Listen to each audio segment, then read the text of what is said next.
outline 2 Arizona issues that are in serious condition and explain potential plans to remedy them. Well, our number one Arizona issue that's in serious condition is the guy who currently sits in the governor's office.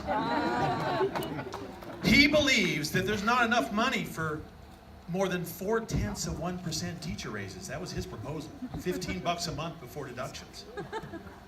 But at the same time, it's now been revealed by the Arizona Republic that he thought that his own inner circle of political appointees deserve 20% raises of taxpayer money, plus promotions, plus bonuses, so some of them got 100% raises. His PR flag, Daniel Scarpinato, he got a 20% raise, so he now earns, and we all pay him, $162,000 a year. How does that sound to those of you who are like 8th grade science teachers with a classroom of 39 students getting $38,000 a year? Not too good. So we got to solve that problem. We're going to do that in November 2018 with your help. The other problem is the overall education system. We got to fund our teachers. The teacher crisis of 1,300 vacancies statewide right now is causing classrooms to be doubling up and full-time substitutes teaching. And the subset, why education is so important is not just why it's important to teachers and students, but it's important to our overall economy and our ability to function in the state in the future. There are businesses not expanding here and not coming here, costing us thousands and thousands of jobs because they don't think they can get a trained workforce. And they don't think we have enough of a commitment to funding our public education system. So they're leaving. And that's been proven time and time again. There's some great articles I could refer to you on that one. Thank you, Senator Farley. All right, and this next question will start out with you. You'll be the first to answer. This is another online question. Recently, Expect More Arizona and the Center for Future of Arizona launched the Arizona Progress Meter, which serves as a nonpartisan source of information to unite people around a shared vision for where we agree we should be as a state. How familiar are you with this progress meter and the 8 milestones? If elected, what steps will you take to ensure Arizona reaches these goals and continues to make progress in education? Well, I haven't seen that particular tool, what's going on, but there have been a lot of people working, particularly the Children's Action Alliance has done a great job at demonstrating the things we need to do to be able to move forward in public education. It goes back to some of the initial things. Instead of just 2 questions, and it'd be nice to be able to address the milestones, but they didn't say what the milestones were, what was happening. Well, I guess we'll all have to go on the website. So that's maybe part of the idea of the question. But the milestones we have to reach clearly is in my mind, is we have to pay our teachers above 50th in the country in average salary. That's why we actually 526 teachers left since the beginning of the school year. It's an absolute teacher crisis because of that. Other teachers, other states are coming in here poaching our talent. And people aren't going into the industry. They're leaving the industry entirely because of that. So none of these milestones can be met until we pay our teachers decently. It literally will take a 7% raise to get to 49th in the country. But I agree with AEA when they talk about needing to do a 20% raise across the board for teachers. And we can afford to pay for it. It just takes leadership to make that happen.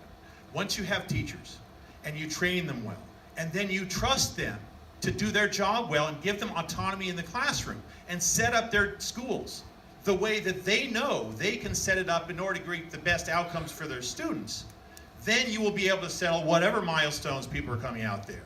Because teachers know how kids best learn. They can adapt to the individual learning styles of each student in their classroom. And if we give them their autonomy, much the way they've been doing it in Finland, I encourage you all to look at the Finnish model for how they are encouraging teacher autonomy and schools that are run by teachers like their own villages to be able to create the best in their students. Once we do that, we're going to be able to be able to meet whatever milestones people will put up there, and we'll be leading the country in education, not failing it. Thank you, Senator Farley. Dr. Garcia? I am familiar with the milestones. Reading by 8th grade, high school graduation, 3rd grade, reading by 4th grade. How many educators have seen these milestones before? Look, guys, I gotta be honest with you. I don't have patience for these milestones anymore. We set them 10 years back, and then we set them 10 years before that. And we keep resetting them to change, to get public attention away from today's needs. Right? The milestones are great. We should hit them, and we should reach them all. But we shouldn't have patience to try to reach these milestones, because what happens is leadership gets up and they change the milestones again. I've calculated these milestones. wasn't involved with this one, but I've been involved with them previously. And I think what they do is they take us away from our immediate needs today. And so yeah, the reality is we're going to hit the milestones. We've got to hit all the milestones. But we need to set some more aggressive goals for our state. We need to set milestones that lead us immediately, not 10, 15 years down the road. And we can't set up another set of milestones and tell our students that they can wait until those milestones come about. We can't have that kind of patience. We can't have that kind of patience. And so I'm in favor of the milestones. We're going to push toward them. But the reality is we're going to blow through them. We're going to have our own set of milestones. And Senator Farley mentioned something that I think is interesting, which I think is good. I spent 10 days in Finland. I was out there doing some work, some research in Finland. And a little bit about Finland that's amazing. There is no standardized test in Finland. And all curriculum is made at the local level, at the teacher level. And it's because the Finnish not only pay their teachers, they trust their teachers tremendously as well. So yeah, it is a pretty exciting model. By the way, kids don't start kindergarten until they're 7 there as well. I sat across from the director of play when I was out. And I was pushing him a little bit, saying, you have to understand, the rest of the country might think this is a little odd that your kids aren't in kindergarten until they're 7 and they're just playing. And I remember he had a stack of papers and he dropped them down in front of me and he said, Dr. Garcia, play, when done right, is hard work. And I said, yeah, because they're learning. They're just not sitting down like adults out there. And there's a lot that can be learned from that model. So thank you. Thank you, Dr. And Education Coalition. To enact an excise tax on the export of electricity to other states with the funds to be dedicated to funding public education? If so, would you support it? I'm actually very familiar with that. I know Dick Foreman is a good man, and at the ABEC, they've done an amazing job to try to push forward a coalition between business and education. And that's vitally important because every year in the legislature, we keep seeing the Arizona Chamber of Commerce come in with their agenda for what they want legislators to do that year. And it always says we need to invest in a public education system. It's vital for job creation. But it also says we need more tax cuts. And guess what the legislature and the governor listen to? The tax cut part, and we don't get the investment. So it's great that a business voice is stepping up and saying we need investment. I actually am familiar with that funding source as well, because back in 2007, I introduced a bill to tax the non-renewable sources of electricity generation at wholesale. In part, because when you do a wholesale tax in utilities, it actually enables you to collect a good portion of that money, about half of it, from out-of-state people who buy our electricity. So half of our schools could be paid for by people who don't live here. So that's why it's a really interesting thing to look at. What I'm concerned about is how much power our utilities have in this state right now. APS, the largest utility in this state, just spent $8 million to buy themselves a corporation commission last election. So they're probably not going to look kindly on anything that would cut into their profit margin. That doesn't mean we shouldn't try, and I'm glad he's putting that effort out there, and we need to discuss what that would do and how we can move it forward, because I think there's a lot of good things to it.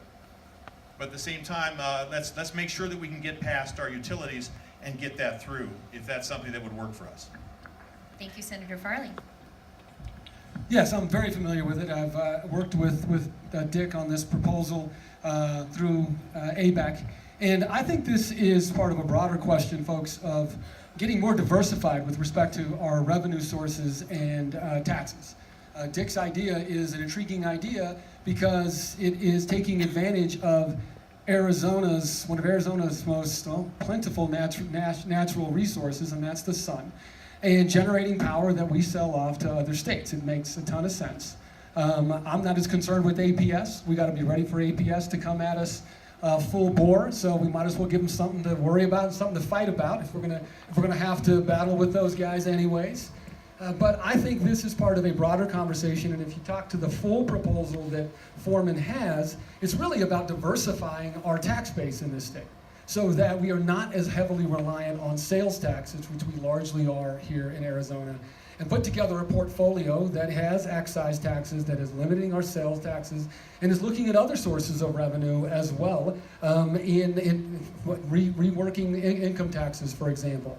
And so that is part of a larger proposal that I'm in favor of if we're going to get serious about this and solve it, and that is making sure that we've got a diversified revenue source here in Arizona, that our sales tax, and by the way, this is also a good opportunity to modernize it as well. Our sales tax code was created a long time. Our economy has changed and continues to change.